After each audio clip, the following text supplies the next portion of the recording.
Hi dears, welcome back. ನಾನು cilia.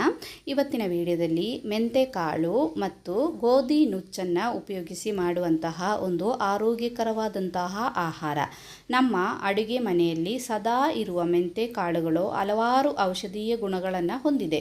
ಪ್ರತಿದಿನ ಆಹಾರದಲ್ಲಿ ಮೆಂತೆಯನ್ನು ನಿಯಮಿತವಾಗಿ ಬಳಸುವುದರಿಂದ ರುಚಿ ಜೊತೆಗೆ ಅನೇಕ ಆರೋಗ್ಯ ಸಮಸ್ಯೆಗಳನ್ನು ಸಹ ದೂರ ಮಾಡುತ್ತದೆ. ಈ ಆಹಾರ ಸೇವನೆಯಿಂದ BP, ಶುಗರ್, ಕೊಲೆಸ್ಟ್ರಾಲ್ ಎಲ್ಲ ಕಂಟ್ರೋಲ್ ಆಗುತ್ತೆ. ಯಾವ ರೀತಿ ಮಾಡೋದು ಅಂತ ನೋಡೋಣ. ಇದೇ ರೀತಿ ಒಂದು ಬೌಲ್ ತಗೋಬೇಕು. ಆ ಬೌಲಿಗೆ ನಾನು ನನ್ನ ಕೈ ಹಿಡಿಯಲ್ಲಿ 1.5 ಕೈ ಹಿಡಿಯಷ್ಟು ಮೆಂತೆ ಕಾಳನ್ನು ತಗೊಳ್ತಾ ಇದ್ದೀನಿ. ಇವಾಗ ಒಂದು ಮನೆಯಲ್ಲಿ ಒಬ್ಬರಿಗಾದರೂ ಇರುತ್ತದೆ ನೋಡಿ BP, ಶುಗರ್, ಕೊಲೆಸ್ಟ್ರಾಲು, ಅಂಥವರಿಗೆಲ್ಲ ತುಂಬ ಒಳ್ಳೆಯದಿದು. ಮೆಂತೆಕಾಳು ಶುಗರ್ ಕಂಟ್ರೋಲ್ ಮಾಡಲಿಕ್ಕೆ ತುಂಬ ಒಳ್ಳೆಯ ಒಂದು ಆಹಾರ. ನೋಡಿ, ನಾನು 1.5 ಕೈ ಹಿಡಿಯಷ್ಟು ಮೆಂತೆಕಾಳನ್ನು ಈ ಪಾತ್ರೆಗೆ ಹಾಕಿದ್ದೀನಿ. ಇನ್ನು ನೀರಲ್ಲಿ ಈ ಮೆಂತೆಕಾಳನ್ನು 2-3 ಸರ್ತಿ ಚೆನ್ನಾಗಿ ಇದೇ ರೀತಿ ಕ್ಲೀನ್ ಮಾಡಬೇಕು. ನಾವು ಕ್ಲೀನ್ ಮಾಡಿಯೇ ಈ ಮೆಂತೆಕಾಳನ್ನು ನೆನೆಸಲಿಕ್ಕೆ ಹಾಕಬೇಕು. ನೆನೆಸಲಿಕ್ಕೆ ಹಾಕಿದಂತಹ ನೀರನ್ನು ಸಹ ನಾವು ಉಪಯೋಗಿಸಬೇಕು. ಅದಕ್ಕೋಸ್ಕರ ಇವಾಗ ಮೆಂತೆಕಾಳನ್ನೆಲ್ಲ ಕ್ಲೀನ್ ಮಾಡಿ ಇನ್ನು ನೀರು ಹಾಕಿ 4-5 ಗಂಟೆ ಇದನ್ನು ನೆನೆಸಲಿಕ್ಕೆ ಬಿಡಬೇಕು. ಇದೇ ರೀತಿ ಮೆಂತೆಕಾಳನ್ನು ನೆನೆಸಿ ರಾತ್ರಿ ನೆನೆಸಲಿಕ್ಕೆ ಇಟ್ಟು ಬೆಳಿಗ್ಗೆ ಬರೀ ಹೊಟ್ಟೆಯಲ್ಲಿ ಆ ನೀರು ಕುಡಿಯೋದು ಸಹ ನಮ್ಮ ಆರೋಗ್ಯಕ್ಕೆ ತುಂಬಾ ಒಳ್ಳೆಯದು. ಇನ್ನು ನಮಗೆ ಬೇಕಾದ್ದು ಗೋಧಿ ನುಚ್ಚು. ಇದೇ ರೀತಿ 1 ಲೋಟ ಗೋಧಿ ನುಚ್ಚನ್ನು ತಗೊಳ್ತಾ ಇದ್ದೀನಿ. ನಿಮಗೆ ಶುಗರ್ ಇಲ್ಲದಿದ್ದರೆ ಗೋಧಿ ನುಚ್ಚು ಬದಲು ನೀವು ಅಕ್ಕಿಯನ್ನು ತಗೋಬೋದು.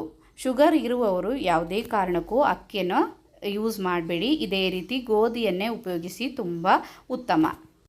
ಇದನ್ನು ಇವಾಗ ನಾವು 1-2 ಸರ್ತಿ ಕ್ಲೀನ್ ಮಾಡ್ಕೋಬೇಕು. ಕ್ಲೀನ್ ಮಾಡಿ ಇನ್ನು ನಾವು ಈಗ ಮೆಂತೆಕಾಳನ್ನು ಫಸ್ಟಿಗೆ ನೆನೆಸಲಿಕ್ಕೆ ಇಟ್ಟಿದ್ದೀವಲ್ಲ, 5 ಗಂಟೆ ನಾನು ಇದನ್ನು ನೆನೆಸಿದ್ದೀನಿ. ಈ ನೀರನ್ನು ಸಮೇತ ನಾವು ಉಪಯೋಗಿಸ್ತಾ ಇದ್ದೀವಿ. ಈ ನೀರು ತುಂಬ ಆರೋಗ್ಯಕರವಾದಂತಹ ಒಂದು ನೀರು. ಅದೇ ರೀತಿ ಕ್ಲೀನ್ ಮಾಡಿ ಇಟ್ಟಿರುವಂತಹ ಗೋಧಿ ನುಚ್ಚು. ಇನ್ನು ನಮಗೆ ಬೇಕಾದ್ದು 1 ಕಪ್ ಅಳತೆಯಷ್ಟು ತೆಂಗಿನಕಾಯಿ ತುರಿ. ಒಂದು ಪ್ರೆಷರ್ ಕುಕ್ಕರ್ಗೆ ಇದನ್ನೆಲ್ಲ ನಾವು ಹಾಕಬೇಕು. ಅಥವಾ ಬರೀ ಒಂದು ಪಾತ್ರೆಯಲ್ಲಿ ಇಟ್ಟು ನಿಮಗೆ ಅದೇ ರೀತಿ ಬಾಯ್ಲ್ ಮಾಡ್ಬೋದು. ಪ್ರೆಷರ್ ಕುಕ್ಕರಲ್ಲಿ ಇಟ್ಟು ಬೇಯಿಸಿದ್ರೆ ಬೇಗ ಬೇಯುತ್ತೆ. ಮೆಂತೆಕಾಳೆಲ್ಲ ಬೇಯಲಿಕ್ಕೆ ಒಂದು ಸ್ವಲ್ಪ ಟೈಮ್ ಬೇಕಾಗುತ್ತೆ. ಅದಕ್ಕೋಸ್ಕರ ನಾನು ಇದನ್ನೆಲ್ಲ ಒಂದು ಪ್ರೆಷರ್ ಕುಕ್ಕರಿಗೆ ಹಾಕ್ತಾ ಇದ್ದೀನಿ.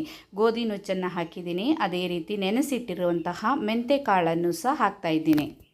ಮೆಂತೆಕಾಳು ಎಲ್ಲರಿಗೂ ಗೊತ್ತಿರೋ ವಿಷಯ, ಸ್ವಲ್ಪ ಕಹಿ ಇರುತ್ತೆ. ಆ ಕಹಿಯನ್ನು ಬ್ಯಾಲೆನ್ಸ್ ಮಾಡಲಿಕ್ಕೆ, ಅದೇ ರೀತಿ ಒಳ್ಳೆಯ ಒಂದು ರುಚಿ ಕೊಡಲಿಕ್ಕೋಸ್ಕರ 1 ಕಪ್ ತೆಂಗಿನಕಾಯಿ ತುರಿಯನ್ನು ಸಹ ನಾವು ಇದಕ್ಕೆ ಹಾಕ್ತಾ ಇದ್ದೀವಿ.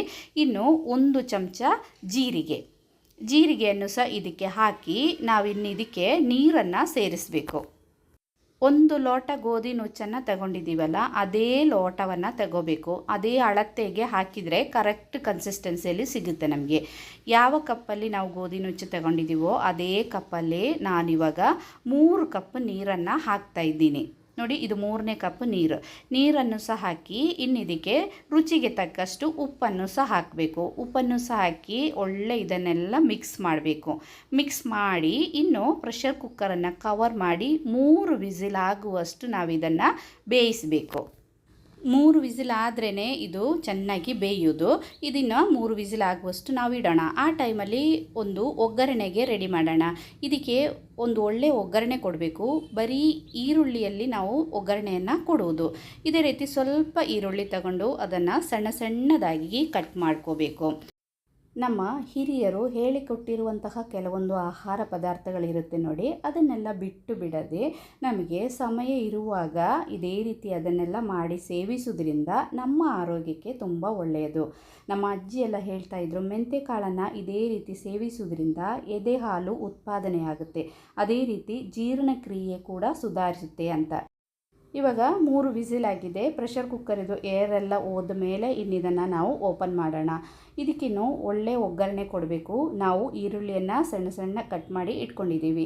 ಇದೇ ರೀತಿ ಒಂದು ಪಾನ್ ಬಿಸಿ ಆದಮೇಲೆ ಇನ್ನು ನಾವು ಒಗ್ಗರಣೆ ಕೊಡೋದು ತುಪ್ಪದಲ್ಲಿ ಒಳ್ಳೆ ಪ್ರೋಟೀನ್ ಇರೋದ್ರಿಂದ ತುಪ್ಪದಲ್ಲೇ ಒಗ್ಗರಣೆ ಕೊಡಲಿಕ್ಕೆ ಟ್ರೈ ಮಾಡಿ. ತುಂಬ ಟೇಸ್ಟ್ ಕೂಡ ಚೆನ್ನಾಗಿರುತ್ತೆ.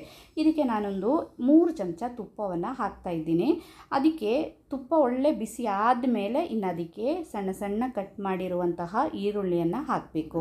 ಈರುಳ್ಳಿ ಒಳ್ಳೆ ಕಂದು ಬಣ್ಣಕ್ಕೆ ಬರುವಷ್ಟು ನಾವಿದನ್ನು ಫ್ರೈ ಮಾಡಬೇಕು. ಮಲಬದ್ಧತೆಯನ್ನು ನಿವಾರಿಸಲು, ಅದೇ ರೀತಿ ಹಸಿವನ್ನು ಹೆಚ್ಚಿಸಲು, ಗ್ಯಾಸ್ಟ್ರಿಕ್ ಸಮಸ್ಯೆಗೆಲ್ಲ ಈ ರೀತಿ ಆಹಾರ ಮಾಡಿ ಸೇವಿಸುವುದು ತುಂಬ ಉತ್ತಮ. ಕೆಲವರು ಹೇಳ್ತಾರೆ ಈಗ ಡಾಕ್ಟರ್ಸಿಗಿಂತೆಲ್ಲ ಮೇಲಾ ನೀವು ಅಂತ. ಅದು ಹಾಗಲ್ಲ ನೋಡಿ. ನಮ್ಮ ಹಿರಿಯರ ಕಾಲದಿಂದ ನಮಗೆ ಹೇಳಿಕೊಟ್ಟಿರುವಂತಹ ಕೆಲವೊಂದು ಮನೆಮದ್ದುಗಳಿರ್ತವೆ, ಕೆಲವೊಂದು ಗಿಡಮೂಲಿಕೆಗಳು, ಅದೆಲ್ಲ ಸುಮ್ಮನೆ ಎಲ್ಲ ನಮಗೆ ಪ್ರಯೋಜನ ಆಗುವಂತಹದ್ದೇ. ನೋಡಿ, ವಿಸಿಲೆಲ್ಲ ಬಂದಿದೆ. ಇನ್ನು ಕುಕ್ಕರನ್ನು ಓಪನ್ ಮಾಡಿ ತೋರಿಸ್ತೀನಿ ನೋಡಿ. ಒಳ್ಳೆ ಬೆಂದಿದೆ. ಇನ್ನು ನಾವು ರೆಡಿ ಮಾಡಿ ಇಟ್ಟಿರುವಂತಹ ಒಗ್ಗರಣೆಯನ್ನು ಇದಕ್ಕೆ ಹಾಕಬೇಕು. ನೋಡಿ, ಈರುಳ್ಳಿ ಎಲ್ಲ ಇದೇ ರೀತಿ ಸ್ವಲ್ಪ ಕಂದು ಬಣ್ಣಕ್ಕೆ ಫ್ರೈ ಆಗಬೇಕು. ಟೇಸ್ಟ್ ಚೆನ್ನಾಗಿರುತ್ತೆ. ತುಪ್ಪದಲ್ಲೇ ಒಗ್ಗರಣೆ ಕೊಡಲಿಕ್ಕೆ ಟ್ರೈ ಮಾಡಿ. ಇನ್ನು ಇದನ್ನೆಲ್ಲ ಹಾಕಿ ಒಳ್ಳೆ ಒಂದು ಮಿಕ್ಸ್ ಮಾಡಬೇಕು. ಇದನ್ನು ಮಿಕ್ಸ್ ಮಾಡುವಾಗಲೇ ನಮಗೆ ಒಳ್ಳೆ ಘಮ ಘಮ ಸ್ಮೆಲ್ ಬರುತ್ತೆ. ನಮ್ಮ ಹಳ್ಳಿ ಕಡೆಯಲ್ಲೆಲ್ಲ ಬಾಣಂತಿಯರಿಗೆ ಇದೇ ರೀತಿ ಜಾಸ್ತಿ ಮೆಂತ್ಯ ಕಾಳನ್ನು ಹಾಕಿ ಗಂಜಿ ಮಾಡಿ ತಿನ್ನಿಸ್ತಾರೆ. ಒಳ್ಳೆ ಕಲರ್ ಬರಲಿಕ್ಕೆ, ಒಳ್ಳೆ ಆರೋಗ್ಯ ಬರಲಿ ಅಂತ. ನೋಡಿ, ಇವನ್ನು ಒಳ್ಳೆ ಮಿಕ್ಸ್ ಮಾಡಿ ಇನ್ನಿದನ್ನು ಕವರ್ ಮಾಡಿ ಒಂದು 5 ನಿಮಿಷ ಇದೇ ರೀತಿ ಬಿಡಬೇಕು. 5 ನಿಮಿಷ ಆದ ತಕ್ಷಣ ನಾವು ಇದನ್ನು ಓಪನ್ ಮಾಡಿದರೆ ಘಮ ಘಮ ಸ್ಮೆಲ್ ಬರ್ತಾ ಇದೆ. ಇನ್ನಿದನ್ನು ಬಿಸಿ ಬಿಸಿಯಾಗಿ ನಮಗೆ ಸರ್ವ್ ಮಾಡ್ಬೋದು. ಇದೇ ರೀತಿ ಮಾಡಿಕೊಟ್ರೆ ಮಕ್ಕಳು ಕೂಡ ಖುಷಿಪಟ್ಟು ತಿಂತಾರೆ. ಕಹಿ ಒಂಚೂರು ಸಹ ಕಹಿಯೇ ಇರೋದಿಲ್ಲ ನಮಗೆ ಇದರಲ್ಲಿ. ನಾವಂದರೆ ತೆಂಗಿನಕಾಯಿ ಹಾಕಿದ್ದೀವಿ, ಜೀರಿಗೆ ಹಾಕಿದ್ದೀವಿ, ತುಪ್ಪದಲ್ಲಿ ಒಗ್ಗರಣೆ ಮಾಡಿದ್ದೀವಿ. ಒಳ್ಳೆ ಟೇಸ್ಟ್ ಇರುತ್ತೆ ಇದು ತಿನ್ನಲಿಕ್ಕೆ. ಎಲ್ಲರೂ ಒಂದು ಸರ್ತಿ ಟ್ರೈ ಮಾಡಿ ನೋಡಿ.